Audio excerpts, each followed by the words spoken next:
This was a weird year. Shout out to MacMahon. Luka Doncic described a very disappointing season. And Doncic would sit out the rest of the game against the Bulls, and then joining Kyrie Irving, 4 other healthy core players on the bench. And this was it was an awkward fitting to a weird end of a season. A season that took less than 2 months to morph into a buzz about potential contenders after a blockbuster trade when they got Kyrie Irving, which many considered a win now move, considering his pending free agent status, blatantly now tanking the last week of the season.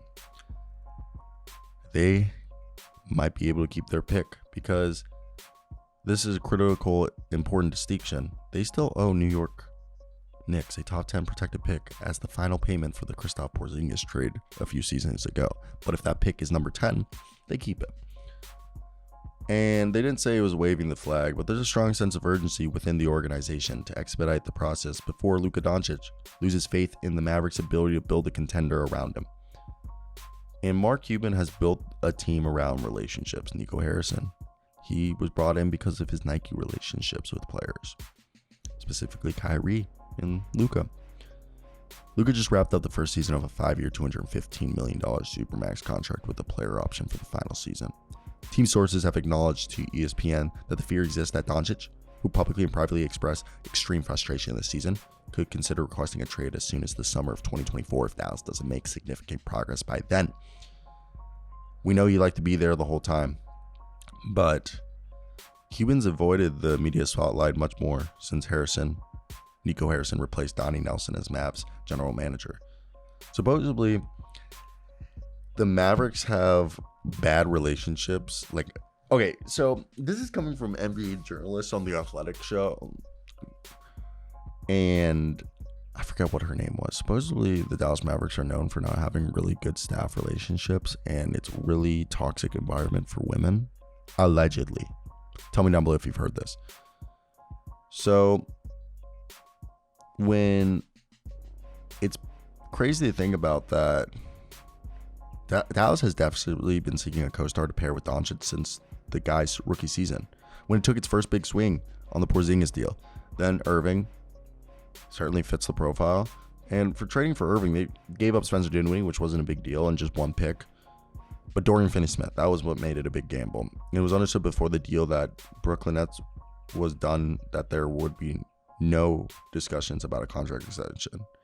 And they've got the bird rights, and it's funny that we say that because they had the same thing with Jalen Brunson.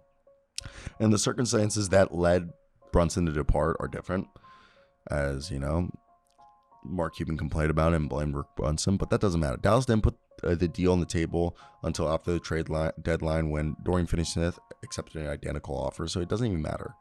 And look, when we look at this, Doncic has grown impatient with the Mavs' mediocrity early in the season when he was playing at an MVP caliber level while carrying a historically heavy workload.